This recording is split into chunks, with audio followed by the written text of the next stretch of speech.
Puji Tuhan, selamat pagi, bergabung kembali di Morning with the Word di YouTube channel saya, Mario Marcelo. Pagi hari ini biarlah firman Tuhan yang mempengaruhi kita, biarlah kebenaran Tuhan yang memenuhi kita. Biarlah pagi ini kita mulai hari dengan membahas janji Tuhan, membahas firman Tuhan. Minggu-minggu ini kita akan masuk dalam minggu kita ingat Yesus mati di atas kayu salib buat kita.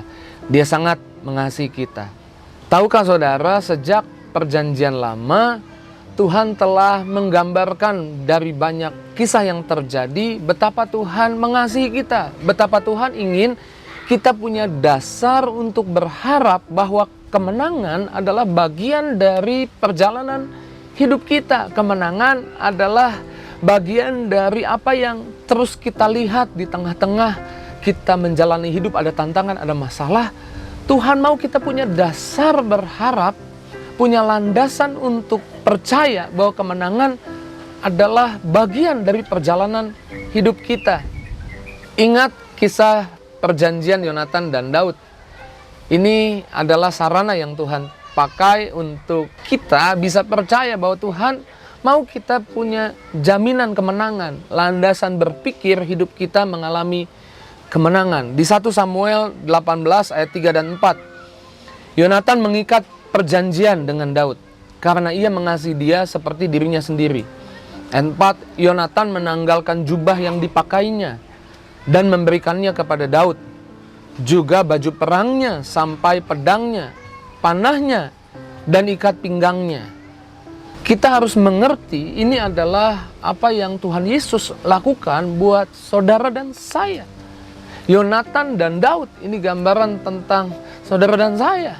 Ini gambaran tentang kita. Yonatan kasih jubahnya. Jubah bicara tentang identitas. 2 Korintus 5 ayat 21. Harusnya kita yang mati di atas kayu salib. Tapi Yesus jadi dosa karena menanggung dosa kita di atas kayu salib. Supaya kita hari ini yang percaya Yesus menerima, berjubahkan kebenaran. Tuhan menukar posisi kita. Kemudian di dalam dikatakan pedang juga diberikan. Pedang gambaran tentang sarana untuk menyelesaikan masalah. Alat yang dipakai untuk berperang. Sekarang kita nggak pakai lagi pemikiran kita. Efesus 6 ayat 17, terimalah pedang roh, yaitu firman Allah. Setiap kali ada masalah, ada tantangan, kita nggak pakai ide kita lagi, pemikiran kita lagi, tapi kita pakai firman Tuhan. Kita menggunakan idenya Tuhan dalam berperang, dalam menghadapi tantangan, masalah.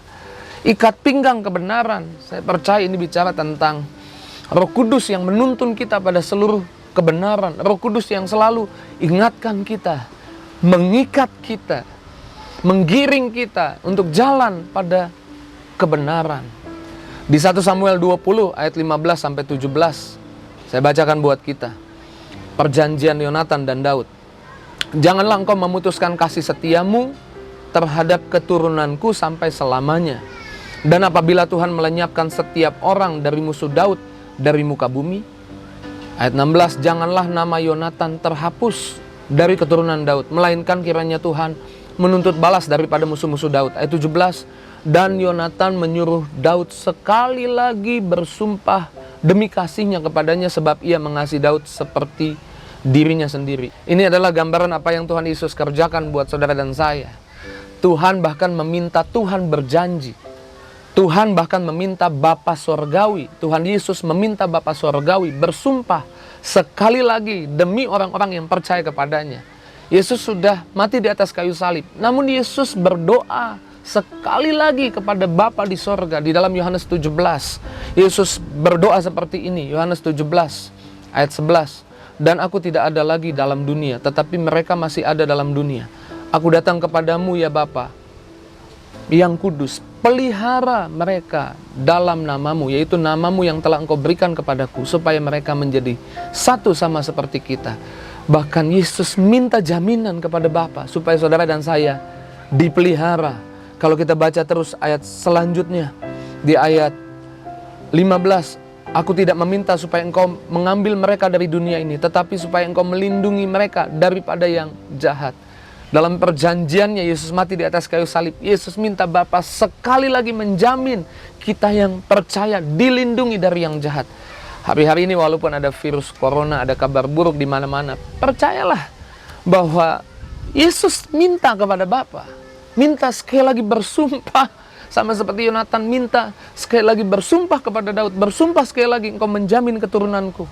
Yesus minta kepada Bapa untuk menjamin kita yang percaya, bahwa kita yang percaya dilindungi dari yang jahat. Dan masuk di ayat 23 dikatakan seperti ini, bahwa engkau telah mengutus aku dan bahwa engkau telah mengasihi mereka sama seperti engkau mengasihi aku. Bahkan Tuhan minta supaya Bapa Surgawi mengasihi kita. Yesus yang minta loh kepada Bapa Surgawi. Artinya kita bisa berjalan dengan iman hari-hari ini ketika mungkin kita lihat rasanya kita nggak dikasih sama orang-orang sekitar kita. Rasanya orang-orang sekitar kita jahat sama kita. Kita punya jaminan Tuhan Yesus sudah minta kepada Bapa Surgawi untuk mengasihi kita. Kita bisa berjalan dengan confident, berjalan dengan aman, berjalan dengan percaya bahwa ada kasih Tuhan, kasih Bapa di hidup kita. Di ayat 24 bahkan Tuhan minta Bapa Surgawi menunjukkan kemuliaannya kepada kita. Artinya jawaban doa kepada kita ketika kita terdesak, ketika kita nggak tahu jalan keluar, kita akan lihat kemuliaan Tuhan. Betapa perjanjian Yonatan dan Daud memberi gambaran buat kita apa yang Tuhan kerjakan di atas kayu salib, memberi jaminan perjalanan hidupmu akan lihat kemenangan demi kemenangan. Karya terbesar dalam hidupku, pengorbananmu yang selamatkanku. Engkaulah harta yang tak ternilai, yang ku miliki dan ku hargai. Yesus, engkau ku kagumi. Mari ambil waktu renungkan firman Tuhan. Betapa ini yang Tuhan mau ada di pikiran, di hati kita. Betapa Tuhan mau kita tahu dan percaya bahwa kita punya dasar berpijak, punya landasan berharap, kemenangan ada dalam hidup kita karena ada perjanjian antara Yesus dan Bapa Surgawi untuk kepentingan kita. Apapun yang jadi masalahmu, apapun yang jadi tantangan di hidupmu, naikkan doa datang kepada Tuhan. Saya mau doa buat setiap kita yang bergabung dengan Morning with the Word.